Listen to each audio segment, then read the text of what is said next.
अब हमारा नेक्स्ट जो है, ठीक है, इन 3 सिस्टम हमने पढ़े, ओपन सिस्टम, क्लोज सिस्टम और आइसोलेटेड, मतलब खुला निकाय, बंद निकाय और कटा हुआ। तो उसके बाद क्या होगा, ठीक है, नेक्स्ट है आपका एडियाबैटिक सिस्टम। तो एडियाबैटिक को देखो बोलते क्या है, एडियाबैटिक को बोलते हैं रुद्धोष्म, और सिस्टम को आपके निकाय बोलते ही हैं, इतनी देर से हम देख रहे हैं, ठीक है। ये तो अब एडियाबैटिक सिस्टम है क्या, तो उसकी देखो बात करते हैं। एडियाबैटिक सिस्टम क्या है, देखो इसमें लिखा हुआ है in this system there is no heat interaction with system and surroundings, ठीक है। In this system only work transfer take place between system and surrounding, ठीक है। इसका मतलब क्या हो गया कि नो हीट, हीट का मतलब क्या है, ऊष्मा, मतलब एडियाबैटिक सिस्टम जो है, रुद्धोष्म निकाय जो है, वो ऐसा निकाय है जिसमें सिस्टम और सराउंडिंग, मतलब निकाय और उसके आसपास के बीच ऊष्मा का कोई भी आदान प्रदान नहीं होता है, ठीक। केवल और केवल क्या होता है, ओनली वर्क, वर्क मतलब कार्य, केवल कार्य का ही आदान प्रदान होता है, ठीक है। जैसे मान लो मैंने ये बना दिया, ये आपका मान लो एडियाबैटिक सिस्टम मैंने एक बनाया, ठीक है। एडियाबैटिक मतलब रुद्धोष्म सिस्टम। तो अब ये तो आपका सिस्टम है पूरा, और ये क्या है, ये बाहर जो सारी चीजें, ये आपकी सराउंडिंग है, ठीक। तो इसमें क्या कहा जा रहा है कि सिस्टम और सराउंडिंग के बीच में हीट का कोई भी आदान प्रदान नहीं होगा, मतलब ना तो इसके अंदर से हीट मान लो Q वो बाहर जाएगी इधर, ना ही इस बाहर से हीट इसमें अंदर जाएगी, मतलब ये भी 0 होगी और ये भी 0 होगी। मतलब इसके अंदर मान लो आपने जो भर दिया, ठीक है, इसके अमाउंट ऑफ हीट Q है, तो पूरी की पूरी हीट अंदर ही रहेगी, वो हीट इस सिस्टम से बाहर नहीं जाएगी, या फिर बाहर की जो हीट होगी वो इसके अंदर नहीं जाएगी। तो इसका मतलब क्या हो गया कि सिस्टम और सराउंडिंग के बीच, मतलब निकाय और उसके आसपास के बीच हीट मतलब ऊष्मा, हम इसको Q से डिनोट कर रहे हैं, ठीक है। ये तो कोई भी ट्रांसफर आदान प्रदान नहीं होगा, मतलब ना तो आपके निकाय से हीट बाहर जाएगी, ना ही बाहर से हीट उस अंदर निकाय में आएगी। तो ये आपका कहलाता है एडियाबैटिक सिस्टम। लेकिन हाँ, दूसरी चीज कही जा रही है कि केवल वर्क ट्रांसफर होगा। वर्क ट्रांसफर का मतलब क्या है कि मानो ये कोई भी वर्क प्रोड्यूस कर रहा है, तो ये हो सकता है कुछ अमाउंट ऑफ वर्क प्रोड्यूस कर दिया, इसने आउटपुट वर्क दे दिया, ठीक है। अब हो सकता है कि हम इसको बाहर से भी कुछ वर्क दें इसको चलाने के लिए, इनपुट। तो ये सारी चीजें होंगी, मतलब हम इसको, जो सिस्टम है वो आपका वर्क प्रोड्यूस भी कर सकता है बाहर, और जो आपका बाहर की सराउंडिंग है, आसपास की चीजें, वो वर्क उसमें अंदर भी दे सकती है, ठीक है। तो केवल और केवल क्या होगा, कार्य का आदान प्रदान होगा, लेकिन ऊष्मा का कोई भी आदान प्रदान नहीं होगा। मतलब ना ही उस निकाय से ऊष्मा बाहर निकलेगी, ना ही बाहर से ऊष्मा अंदर उस निकाय में प्रवेश करेगी। केवल और केवल क्या होगा, कार्य का आदान प्रदान होगा, ठीक है। ये हो गया आपका एडियाबैटिक सिस्टम, ठीक है, मतलब रुद्धोष्म निकाय। अब हम नेक्स्ट टॉपिक की बात करेंगे, होमोजीनियस एंड हेट्रोजीनियस। होमोजीनियस का मतलब क्या है, होमो, ठीक है, होमो का मतलब होता है समान, ये जीनियस मतलब एक जैसी प्रवृत्ति के, प्रवृत्ति कह लो, ठीक है। तो समान प्रवृत्ति के जो हो जाएंगे, ये हो गई, वो कहलाएगी होमोजीनियस। हेट्रोजीनियस की बात क्या कर रहे हैं हम, हेट्रोमीनियस क्या हो जाएगा, ये इतने, ये हो जाएगा आपका असमान, मतलब अलग अलग, जो समान नहीं है। और जीनियस मतलब प्रवृत्ति, ये तो ये क्या हो गया, असमान प्रवृत्ति के।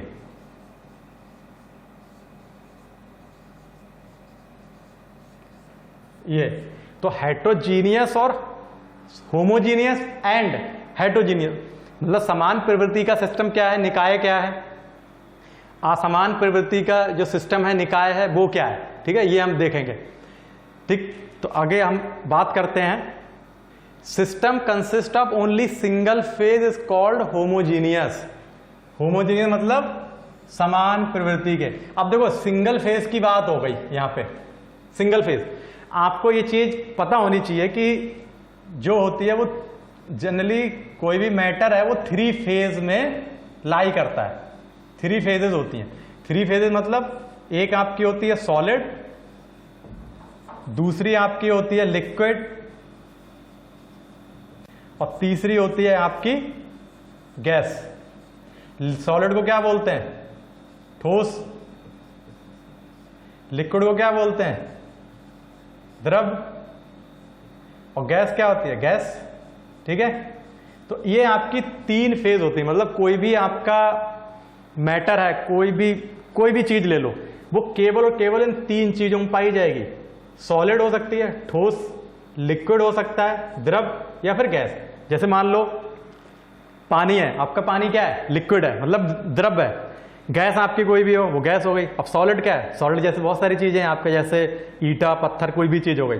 ठीक है, तो हमको यहाँ 3 फेजेस क्या है कि सॉलिड, लिक्विड एंड गैस। ठीक, सॉलिड मतलब ठोस होगा, लिक्विड मतलब द्रव, और गैस।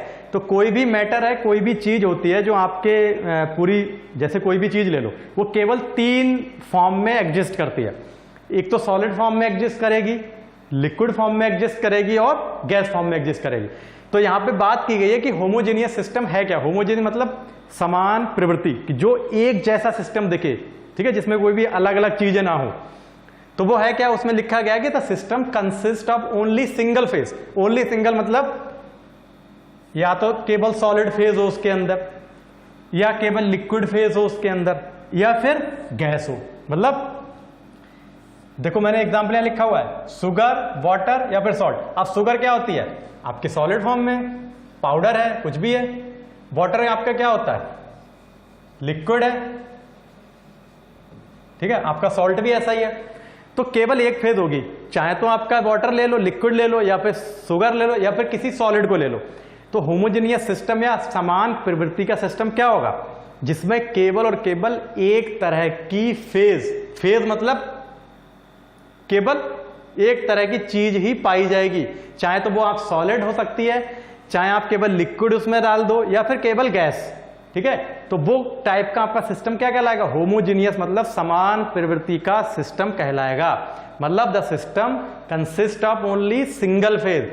चाहे तो वो आपकी सॉलिड फेज हो सकती है, ठोस अवस्था में हो सकता है, या फिर द्रव अवस्था में हो सकता है, या फिर गैस अवस्था में हो सकता है। मतलब वह निकाय जिसमें केवल ठोस अवस्था या फिर द्रव्य अवस्था या फिर गैस अवस्था में ही ऑब्जेक्ट पाया जाता हो, वो कहलाएगा होमोजेनियस सिस्टम। मतलब समान प्रवृत्ति का सिस्टम। ये ठीक है, तो आपको समझ में आया होगा कि होमोजेनियस सिस्टम है क्या। होमोजेनियस सिस्टम क्या है कि system in which only one phase is present. मतलब चाहे तो वो केवल सॉलिड अवस्था में हो सकता है, या फिर किसी लिक्विड अवस्था में हो सकता है, या फिर गैस। केवल एक ही हो। सॉलिड हो तो पूरा सॉलिड हो, ठोस हो। लिक्विड हो तो पूरा लिक्विड हो, पानी, कोई भी तेल। ठीक है, गैस हो तो पूरी गैस हो, हवा, गैस। ठीक है, मिक्सचर नहीं होना चाहिए, केवल एक चीज। तो वो सिस्टम कहलाएगा। जैसे मान लो मैं यहां पे एक कंटेनर ले लेता हूं, ठीक है, एग्जाम्पल के लिए। मैंने इसमें मान लो कोई भी एक ऑब्जेक्ट डाल दिया जो क्या है? सॉलिड है, ये। ठीक, दूसरा मैंने कंटेनर ले लिया ये, जिसमें मैंने क्या भर दिया? ये वाटर भर दिया, पानी। ठीक है, तीसरा मैंने कंटेनर ले लिया जो, इसमें मैंने क्या कर दी? गैस। ठीक है, तो आपको ध्यान रखना, देखो एक में सॉलिड रखा हुआ है, ठोस, दूसरे में आपका पानी रखा हुआ है मतलब द्रव, तीसरे में आपका क्या रखा हुआ है? गैस। गैस मतलब भाई गैस है, हवा हो सकती है। तो ये क्या है? केवल एक फेज है, इसमें केवल सॉलिड रखा हुआ है। ये भी क्या हो गया?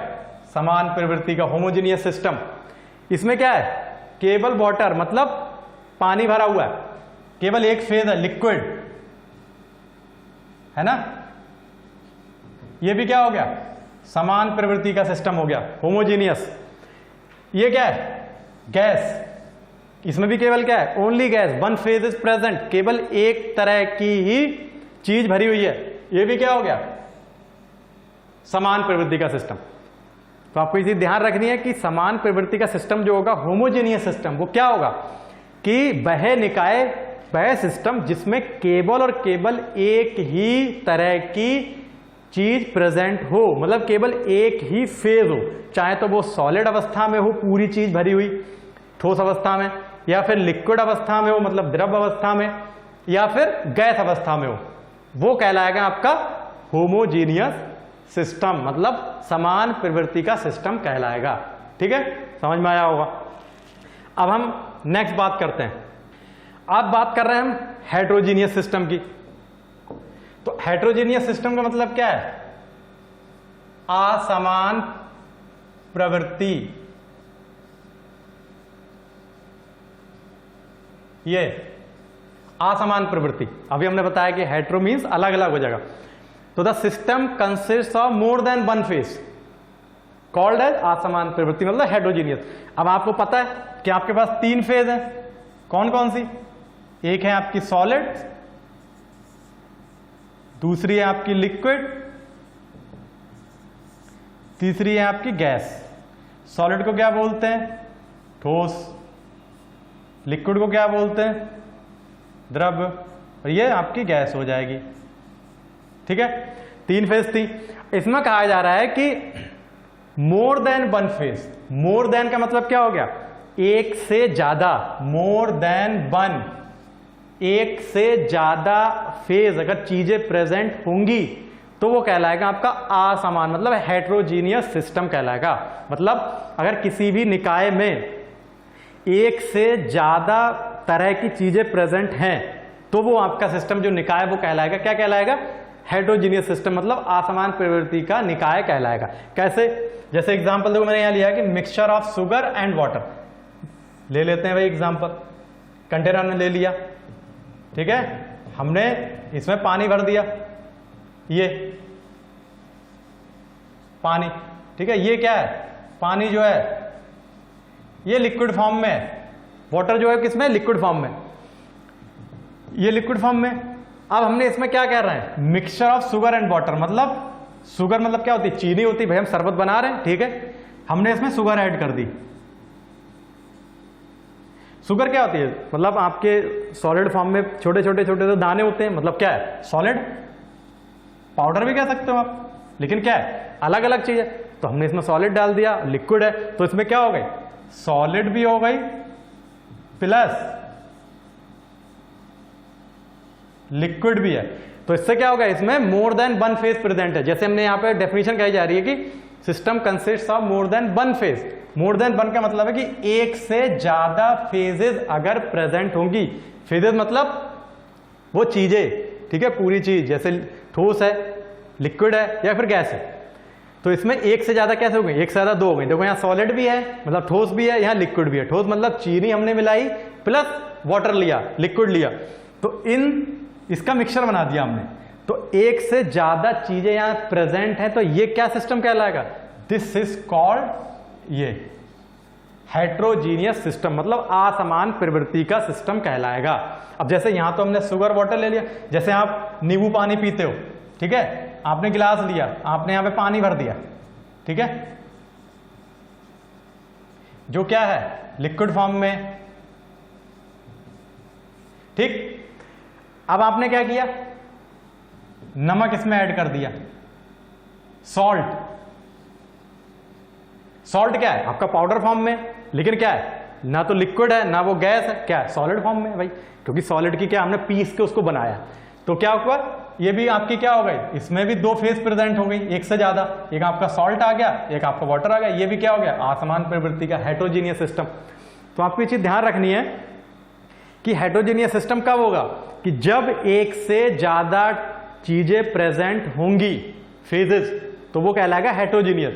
अब जरूरी नहीं है कि दो ही हो, एक से ज्यादा मतलब ये तीनों चीजें आप मिला दो, चाहे सॉलिड भी उसमें डाल दो, लिक्विड भी डाल दो और गैस भी मिला दो, ठीक है, तो क्या हो गया, हेट्रोजीनियस। जैसे आप कोल्ड ड्रिंक पीते हो, तो कोल्ड ड्रिंक क्या है, कोल्ड ड्रिंक में तीनों फेज प्रेजेंट होती हैं, आपका लिक्विड भी हो गया मतलब ओके, सॉलिड क्या होता है? जो स्वीटनर आपको मीठा लगता है वो क्या होता है? आर्टिफिशियल स्वीटनर उसमें ऐड किया जाता है।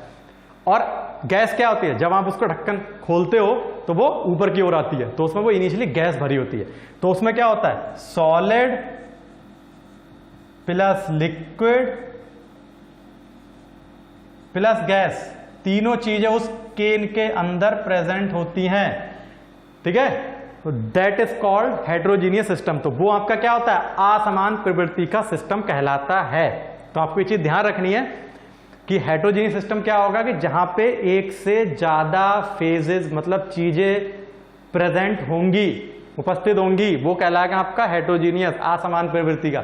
जहां केवल एक ही चीज प्रेजेंट होगी, चाहे तो वो पूरा लिक्विड भरा हो, पूरा सॉलिड भर दो, आप पूरी गैस भर दो, वो कहलाएगा आपका होमोजीनियस, मतलब समान प्रवृत्ति का। ठीक है, तो असमान समान ये चीजें हो गई। ठीक,